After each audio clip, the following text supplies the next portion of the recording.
Puede abrir sus Biblias en el libro de Romanos. Dejarlo allí y vamos a tener una oración para comenzar en esta tarde. Padre, queremos agradecerte por tu infinita misericordia y gracia para con nosotros, Señor.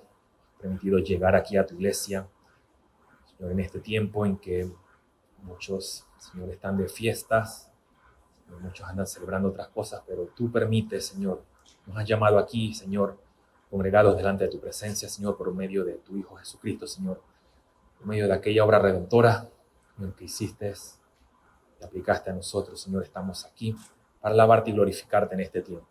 Señor, gracias porque todavía gozamos de esa libertad, Padre, y podemos estar aquí para alabarte por medio de los cantos, por medio de la lectura de tu palabra, Señor, por medio de nuestras ofrendas delante de tu presencia en este tiempo, Señor, por medio de la exposición de tu palabra. Señor, te pido para que cada uno de nosotros en este tiempo, Señor, pueda estar atento a lo que tú tienes que decirnos en esta tarde. Señor, que tu Espíritu Santo sea aquel que lleve tu palabra, Señor, a nuestros corazones y a nuestras mentes, Señor, para que podamos ser edificados en este tiempo.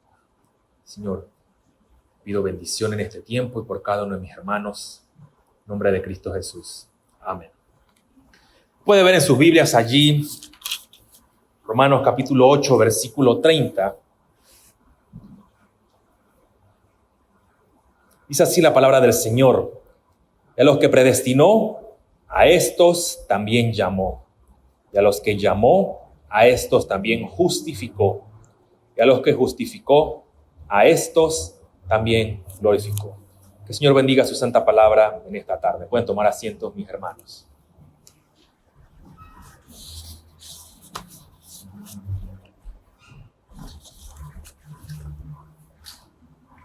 Hace 504 años sucedió un evento importante que cambió la historia de todo lo que conocemos en el mundo occidental, es decir, la Reforma Protestante.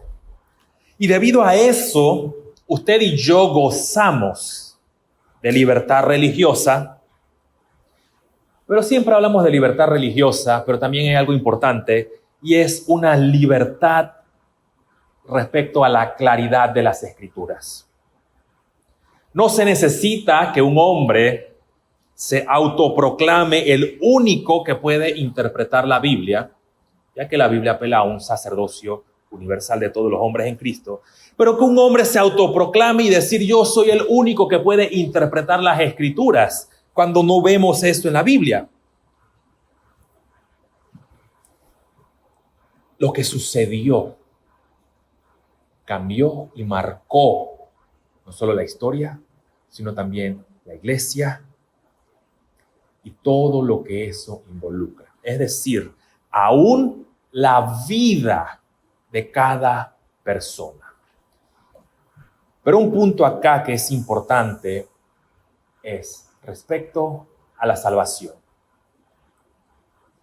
Ahora, en la claridad que podemos o que tenemos, podemos ver que la Biblia nos habla con respecto a que somos salvos no por obras y Cristo, sino que somos salvos por medio de la obra de Cristo. Y eso es lo que estuvimos viendo un poco la semana pasada respecto al llamamiento eficaz y todo lo que estamos celebrando el día de hoy respecto a la Reforma Protestante. Podemos ver con claridad lo que nos dice la Biblia, el llamado eficaz o la gracia irresistible, como les mencionaba. Pero hoy, también recordando la celebración, es aquellos beneficios que usted y yo tenemos por esa salvación tan grande que tenemos en Cristo Jesús. Y recordando un poco lo que vimos la semana pasada, que había mencionado el Catecismo Menor, la pregunta 31, que nos habla acerca del llamamiento eficaz. Y decía que el llamamiento eficaz es la obra del Espíritu de Dios, por lo cual convenciéndonos de nuestro pecado. Es decir, ese pecado que recibimos de parte de nuestros primeros padres, Adán y Eva. Y dice, y de nuestra miseria. ¿Y qué me refería con miseria? Yo cité a Ursino, que es uno de los autores del Catecismo de Heidelberg, y él decía que cuando hablamos de miseria es reconocer esa incapacidad que tenemos para salvarnos por nosotros mismos. Es decir, que Dios nos convence de pecado y de miseria, pero ilustra nuestras mentes con el conocimiento de Cristo. Pero no se queda allí. Soy cristiano y tengo a Cristo, pero dice, nuestra mente es renovada y nos persuade a abrazar a Cristo y nos ha sido ofrecido gratuitamente o libremente el Evangelio. Y ahora estamos en la capacidad para vivirlo. Si usted recuerda una de las prédicas de Marcos, él decía, el Evangelio es todo. Así que todo este punto que está enfocado directamente a Cristo y cómo Dios nos llama por medio de su Espíritu Santo para creer en Él. Ahora, ¿eso de qué me sirve? ¿O qué beneficio tengo? ¿Ocupar un puesto más en la iglesia y ya? ¿Cuál es el propósito que yo tengo en mi vida? Hay un propósito muy importante. El Catecismo de Westminster, la pregunta 1, nos dice que nuestro propósito o la finalidad del hombre es glorificar a Dios y gozar de Él para siempre. Pero cuando vamos hilando eso un poco más y vemos los beneficios en la salvación, nos responde la pregunta 32 del Catecismo Menor de Westminster. Dice, ¿qué beneficios reciben o tienen o participan? Pero aquí viene lo importante, en esta vida, los que son llamados eficazmente. Y voy a desprender esa pregunta en algunas cositas. Lo primero es, ¿qué beneficio? Cuando usted entiende algo por beneficio, ¿qué es lo que realmente se entiende? Algo que me conviene. Sin embargo, cuando se empieza a hablar de beneficio, o en esta terminología, aquellas bendiciones que nosotros recibimos, o como Pablo menciona en Efesios, aquellas bendiciones espirituales que tenemos, toda esa herencia, tenemos algunas cosas. Los beneficios son justificación, adopción de santificación, vivir una vida santa. Esos son beneficios o bendiciones que usted y yo tenemos en esta vida. Para aquellos que son llamados eficazmente. ¿Quiénes son los que han sido llamados eficazmente? Usted y yo, aquellos que hemos sido persuadidos por medio del Espíritu Santo a creer en Cristo. Y como le mencioné, y nuestra mente es renovada, es decir, una nueva naturaleza. Así que nos responde el catecismo, son los beneficios que reciben los que son llamados eficazmente en esta vida de la justificación, la adopción de la santificación y los beneficios que se derivan de ella. Es decir, que usted y yo estamos vivos por la gracia de Dios. Pero también todo lo que tenemos es un beneficio que recibimos. Siempre tenemos la tendencia a separar las cosas cuando todo está unido o entrelazado. Así que no somos partícipes de la justificación, adopción y santificación. Déjeme hacerle una pregunta. ¿Qué más necesitamos usted y yo acerca de Cristo? ¿O qué más necesitamos usted y yo en nuestra vida cristiana? ¿Considera usted que puede haber algo mayor que Cristo? En esos momentos en que estamos siendo probados o estamos pasando dificultades, ya tengo a Cristo, pero todavía necesito algo más. ¿Considera usted que es necesario algo más? ¿Añadir algo más allí? Aquí se nos habla de esos beneficios, es decir, la salvación en Cristo. Y suena muy redundante este punto, pero la cosa es, el asunto aquí es que nosotros debemos tener todo bien entrelazado, porque nuestra mente finita no puede comprender la totalidad de todas las cosas que se nos habla en la Biblia. Y aunque mencionamos justificación, adopción, santificación o elección también, es todo uno solo. Si usted puede ver allí en Romanos, hay 5 cosas que menciona Pablo. Y dice, los que antes predestinó, a estos llamó. Y a los que llamó justificó. A los que justificó, también glorificó. 4 cosas allí. Esos son entonces los beneficios que usted y yo recibimos, de acuerdo a lo que se nos menciona en Romanos capítulo 8, versículo 30. Aquí tenemos lo que es comúnmente conocido como el orden de la salvación o la cadena o los eslabones en la salvación. Si usted puede ver, no está totalmente detallado porque menciona simplemente 4 cosas, pero es lo suficiente para mencionarnos que es una sola la salvación que tenemos. Y en nuestra comprensión debemos ir desprendiéndolo para verlo. Aquí entonces lo primero es, dice, predestinados. ¿Para qué? Para ser parte del pueblo de Dios. Efesios dice que nosotros somos predestinados para ser conformados a la imagen de Jesucristo. Es decir, ser parte del pueblo de Dios. Él ha preparado eso para usted y para mí. Un beneficio por el cual Él nos ha llamado. El llamado lo ha hecho por medio de su Espíritu Santo. ¿Qué es la justificación? La justicia de Cristo que nos es aplicada a nosotros. ¿Qué es eso? ¿Qué significa? Aquella obediencia perfecta de Cristo a los 10 mandamientos, aquel padecimiento que Él recibió, es decir, su obediencia activa. Y cuando Él muere en la cruz y recibe el castigo por nosotros, su obediencia pasiva allí. Es decir, la justicia que Cristo adquiere porque el justo por los injustos. Se nos aplica su justicia a nosotros. Usted y yo entonces delante de Dios somos justificados. Pero si usted ve en Romanos, se menciona justificación y glorificación. Pareciera que Pablo se hubiera saltado algo allí, pero no se lo saltó. Falta lo que es santificación. ¿Y qué significa eso de santificación? Es la obra de la libre gracia de Dios. Y dice que somos restablecidos a la imagen de Dios. Es interesante. Porque cuando se habla de santificación, y siempre se menciona la santificación, que somos posicionalmente santos delante de Dios, pero también se habla de la santificación práctica, que es diariamente. Aquí el catecismo lo pone de una manera implícita. Es decir, eres restaurado a la imagen, pero tienes que seguir viviéndolo.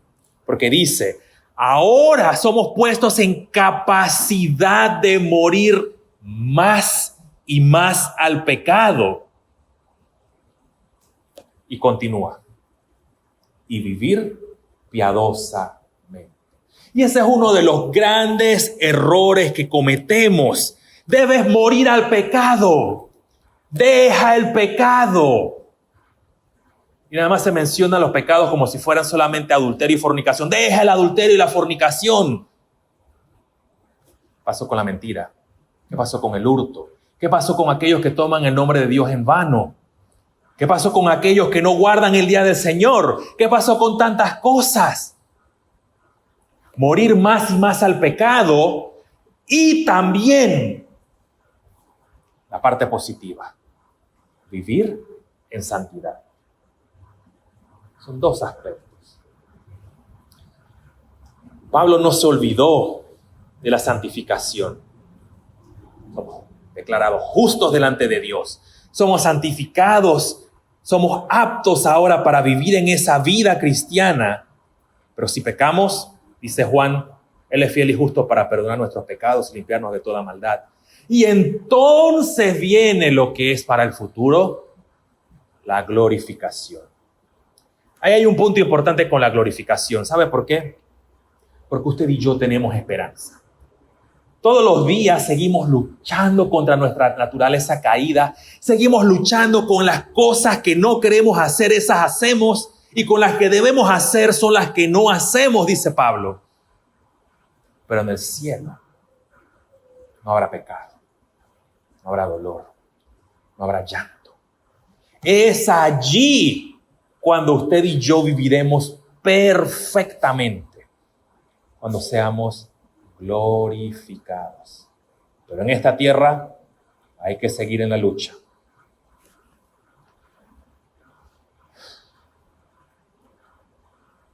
Acompáñame al libro de Efesios. capítulo 1.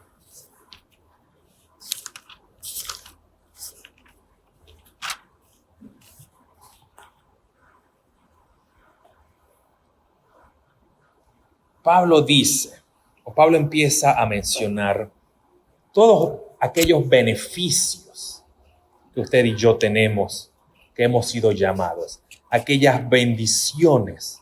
Pablo dice, versículo 3, bendito sea el Dios y Padre de nuestro Señor Jesucristo, que nos bendijo con toda bendición espiritual en los lugares celestiales en Cristo.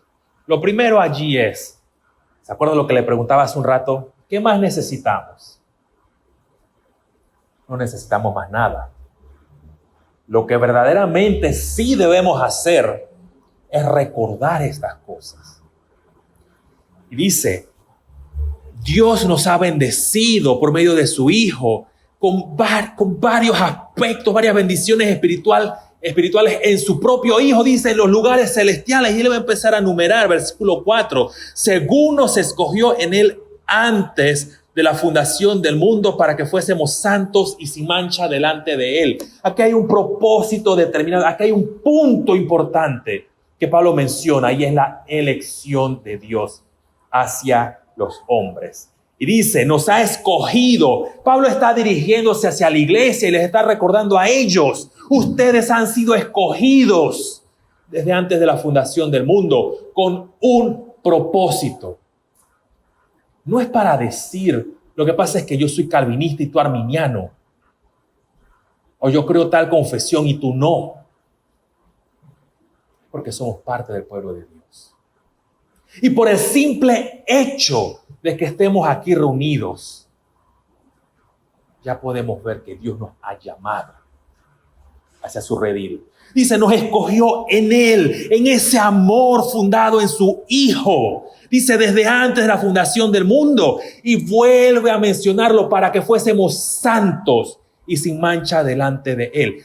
¿Qué hay de ese cristiano que dice, lo que pasa es que yo quiero vivir en santidad, pero sigo cediendo a mi pecado?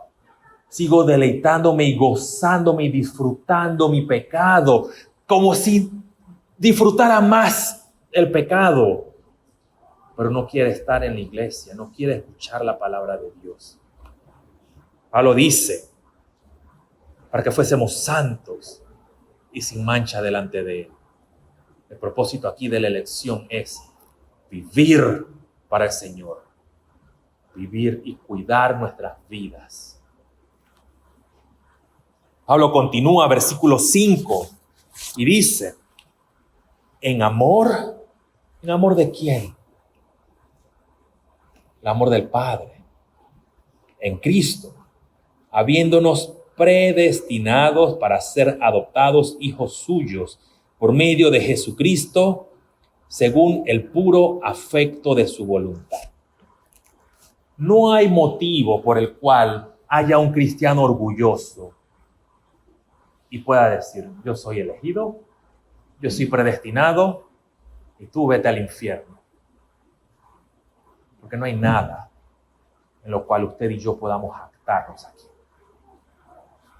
Pablo dice, en amor, habiéndonos predestinados con el propósito de ser adoptados hijos suyos. El punto de la predestinación es ser conformados a la imagen de Jesucristo. Es decir, cuando mencioné hace un rato la santificación para ir muriendo cada vez más y más al pecado, pero vivir de una manera piadosa.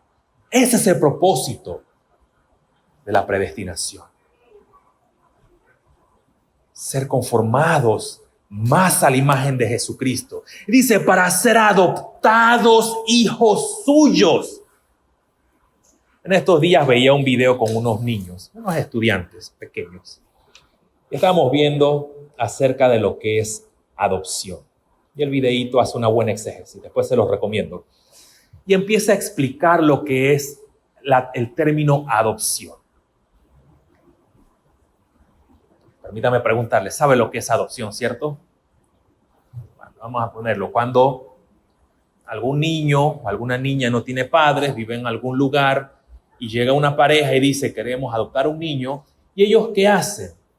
van a firmar un documento donde dice, el niño tal ahora es parte de la familia tal. Ese niño no tenía casa, no tenía un apellido como tal, no tenía ropa, no tenía una herencia, no tenía esperanza, ¿cierto?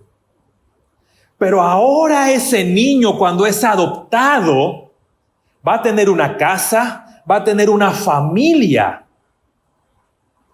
va a tener una herencia y tiene esperanza. Usted y yo, mi querido hermano, hemos sido adoptados en la familia de Dios. Éramos huérfanos, miserables por causa de nuestro pecado. ¿Cómo eran nuestras ropas? Miserables, sucias, rotas. Pero ¿qué hace Dios? Te doy vestiduras nuevas, vestiduras blancas.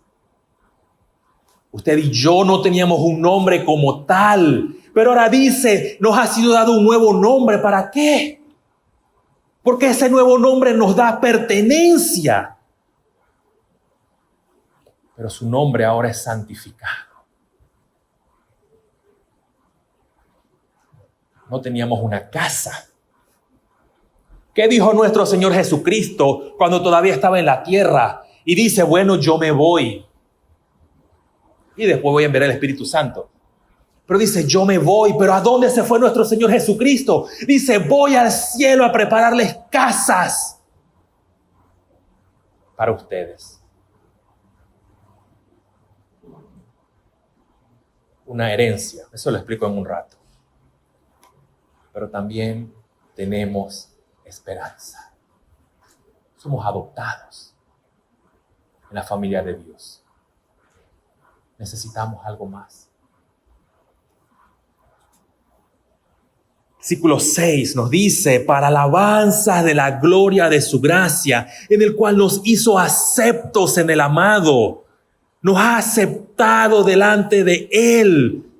Y aquí hay una pregunta importante y es la que se hacía Lutero y es posiblemente la que usted todavía se hace. ¿Cómo un hombre pecador puede estar delante de un Dios santo, un Dios justo? Aquí está la respuesta. En Cristo. Esa es la respuesta, mi querido. Somos aceptos delante de Dios en Cristo. Usted vio el himno que cantamos antes, justamente el último himno, Habacuc. Dice, el justo por la fe vivirá. Y es una cita también en el Nuevo Testamento que veremos en un momentito. Versículo 7 dice, en quien tenemos redención por su sangre, el perdón de pecados según las riquezas de su gracia. Este es otro término interesante. Cuando habla de redención, habla de comprar. La idea, trasládese hace 2000 años atrás en el mercado de esclavos. Estaban los esclavos a la venta y venía el amo y decía, yo voy a comprar, yo voy a pagar, yo voy a redimir a ese esclavo para traerlo hacia lo que tengo que hacer. En algunos casos, el amo lo dejaba en libertad después de cierto tiempo de servicio. Cuando dice que somos redimidos, está hablando del hecho de que alguien ha pagado el rescate. Alguien ha pagado el precio por nosotros. ¿Qué merecíamos usted y yo? La muerte, condenación eterna. Pero ¿qué hemos recibido? Vida. Y vida eterna, mi querido hermano. Porque Cristo, por medio de derramar su sangre, nos redimió, nos compró. Y ahora somos libres de la esclavitud del pecado.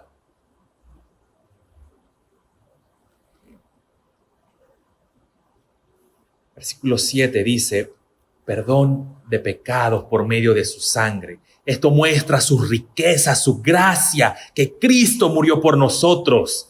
Versículo 9, 8 y 9 dice que hizo sobreabundar para con nosotros en toda sabiduría e inteligencia, dándonos a conocer el misterio de su voluntad según su beneplácito, el cual se había propuesto en sí mismo. ¿Cuál es ese propósito? ¿Cuál es ese beneplácito que Pablo está hablando aquí? Dice reunir todo en su Hijo. Tanto judíos en el Antiguo Testamento como en el Nuevo Testamento. Un solo pueblo. En el Antiguo Testamento, ¿cómo se salvaban? Mirando hacia adelante, hacia la salvación en Cristo Jesús. ¿Cómo nos salvamos nosotros? Mirando hacia atrás en la salvación en Cristo Jesús. Por eso Pablo dice, para reunir todas las cosas en Él. ¿Sabe por qué? Porque Él es el todo. En todo nos dice versículo 10, reunir todas las cosas en Cristo en la dispensación del cumplimiento de los tiempos, así como las que están en los cielos, como las que están en la tierra. Versículo 11. En Él asimismo tuvimos herencia, habiendo sido predestinados conforme al propósito del que hace todas las cosas según el designio de su voluntad. El término herencia, mi querido hermano, nos recuerda lo que mencioné hace un rato de que hemos sido adoptados. Somos parte de la familia de Dios. Pero la palabra herencia es el término griego eklerothemen, que significa la tierra está preparada. La tierra está preparada. Antes de comenzar hablaba con un hermano y le decía, nosotros lo vemos todo en base a billetes verdes. Pero en nuestro contexto cultural, aquí en la Biblia, tierra. ¿Tienes herencia? Tienes tierra. No tienes herencia, no hay tierra. ¿Por qué es importante esto? Porque debemos alabar y glorificar a Dios por esto. La tierra está preparada para nosotros, mi querido hermano. Aquella ciudadanía celestial, aquella ciudad celestial que tenemos y la ciudadanía que nosotros tenemos. Porque en medio de las dificultades, en medio de las pruebas, usted y yo tenemos esperanza. Este mundo se está cayendo a pedazos. Nada más abra su celular o vea las noticias y todo es deprimente. Pero cuando usted ve la Biblia, dice, mar de cristal, calles de oro. No habrá sufrimiento, no habrá dolor. La tierra está esperándonos por medio de Cristo Jesús. Nos dice versículo 14, el versículo 13 al final dice, fuisteis sellados con el Espíritu Santo de la promesa, que es las arras de nuestra herencia. ¿Cómo usted sabe que tiene la tierra? ¿Cómo usted sabe que tiene la herencia? ¿Cómo usted sabe que es un cristiano en esta tarde? Allí lo dice. Tiene el Espíritu Santo. Si recuerda lo que significa, lo que es el llamamiento eficaz, que es el Espíritu Santo, el que nos atrae hacia Él y cambia nuestras mentes, nos da el entendimiento. Él es el que habita dentro de nosotros. Es el sello de garantía de que somos parte del pueblo de Dios. Nos dice Romanos 8:16. Garantía de nuestra salvación es el Espíritu Santo, que es las arras. Y versículo 22. Y sometió todas las cosas bajo sus pies. Y lo dio por cabeza sobre todas las cosas a la iglesia. ¿De quién nos está hablando allí? Pablo viene hablando de todas las bendiciones, beneficios que usted y yo tenemos. Pero no se olvida de mencionar quién es el dueño de su pueblo, quién es el dueño de la iglesia y quién es el que manda en la iglesia. La cabeza, Cristo Jesús. Él es la autoridad Cristo es la cabeza de todo, pero no solamente de la iglesia, sino también del mundo, porque Él es el soberano Señor. Y Pablo dice, todo ha sido puesto bajo Él. Ningún hombre puede decir que es la cabeza de la iglesia. Y esa fue la lucha hace 500 años atrás y sigue siendo la lucha hoy día, mi querido hermano. Cristo reina. Y Él como rey y nosotros parte de su pueblo y sus súbditos, su pueblo, debemos recordar quién es Él y tener siempre su palabra en alta estima. Porque ahí nos habla de Él y de la vida que tenemos. Hay algo importante que usted y yo debemos recordar en este tiempo. Debe mantener esta iglesia en oración siempre. Dentro de la gracia y misericordia de Dios, tratamos de ser lo más fieles posibles a las Escrituras. Indagamos, estudiamos, buscamos, vemos hacia atrás lo que creían nuestros antecesores y si ellos lo creían y lo predicaron, nosotros estamos de acuerdo con ellos, lo seguimos predicando, pero que se permee una sola brusca de falsa doctrina en la iglesia es la caída de la congregación. Por eso siempre debe tener a la congregación y a los pastores en sus oraciones. Pero no solamente orar por los pastores, sino también usted velar en su propia vida de que no se permeen esas mismas falsas enseñanzas. Mucho cuidadito. La iglesia no puede predicar otra cosa que no sea a Cristo. Hay que seguir el camino de la vida que está en Cristo. No debemos mirar hacia otro lado. ¿Queremos seguir siendo una iglesia de sana doctrina? ¿Queremos seguir siendo una iglesia que, si el Señor lo permite, hay 100 años más, ellos pudieran ver atrás y decir, hey, seguimos el camino que se trazó? Se empieza ahora. Y seguir luchando y seguir predicando lo que es las Escrituras. Una buena iglesia bíblica, teológica, en nuestro caso reformada, no es por medio de los libros. Eso es bueno. Pero no es solamente tener buena literatura. Es la obra que hace Dios en nuestros corazones. Y cuando me refiero bíblica, teológica, reformada, me estoy refiriendo a una iglesia de sana doctrina, queridos hermanos. No lo digo de manera arrogante. Eso tiene un costo. Muchos se van a oponer. Y usted ha sido evidencia de eso. Muchos se oponen. Muchos se van a ir. Me ha tocado ver muchos que llegan y muchos se van. Pero usted y yo podemos estar seguros y confortados cuando hacemos lo que el Señor dice. Vivir ahora, vivir una vida cristiana correctamente. ¿Por qué? Porque son los beneficios que recibimos de parte de nuestro Señor en su llamado. Solamente permítame hacer esto. Hay una pregunta que yo mencioné hace un rato, y era la pregunta que tenía Martín Lutero. ¿Cómo puede un pecador estar delante de Dios? Yo no sé, yo veo que hay bastantes personas, bueno, bastantes en comparación al principio, en el culto de la una, que están acá, pero yo no conozco los corazones de cada uno. Yo no soy el Espíritu Santo, ni ninguno de los pastores. Con esto, mi querido hermano, Romanos 1:16 nos dice: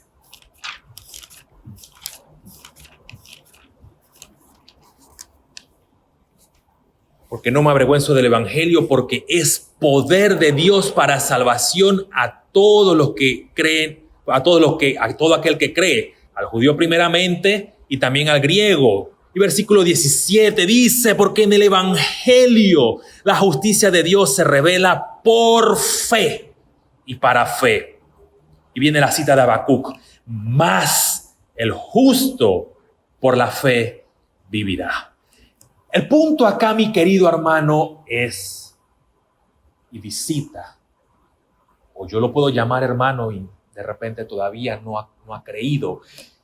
Venga a Cristo, hambriento y sediento de justicia, no de una justicia humana, sino de la justicia de Cristo. Es decir, que Él en completa satisfacción a la ley dice que el justo por los injustos murió en la cruz para salvación de los hombres. Y esa es la única manera, y eso fue lo que descubrió Martín Lutero, que es el hombre capaz de ser justificado delante de Dios por medio de la obra de Cristo.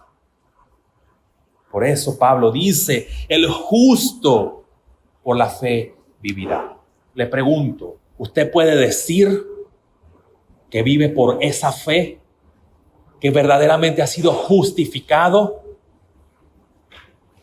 Si es así, ¿sabe lo que dice el Señor? Ven a mi reposo, te estoy esperando. Pero si no ha creído todavía, no puede entrar en el reposo del Señor. Mi querido hermano, visita a aquel que duda, venga a Cristo, sediento de su justicia, no de una justicia humana. Vamos a orar para concluir. Padre, te agradecemos por el tiempo que nos has dado, Señor, en este tiempo, Señor, y recordar lo que sucedió hace 500 años atrás, Señor, que fue totalmente un punto que cambió toda la historia, Señor, en Occidente. Padre, nosotros somos producto de eso y gozamos aquella libertad. Padre, perdona nuestros corazones negligentes, nuestros corazones adormecidos, Señor, y hasta cierto grado, Señor, unos corazones que son hipócritas delante de los hombres, Señor, pero transparentes delante de ti. Señor, porque no vivimos como debemos y exigimos a los demás vivir como nosotros no lo hacemos. Padre, perdónanos por Señor, por ese pecado que cometemos. Padre, ayúdanos en este tiempo, Señor, a recordar que nosotros debemos vivir por fe y para fe. Señor, y todo eso reposa únicamente en tu Hijo. Señor, gracias por el tiempo con tu palabra. Señor, gracias porque hemos podido recordar estas cosas. También ayúdanos, Señor, a poder vivir de una manera correcta y adecuada delante de tu presencia. Padre, bendice a cada uno de mis hermanos en este tiempo. En nombre de Cristo Jesús. Amén.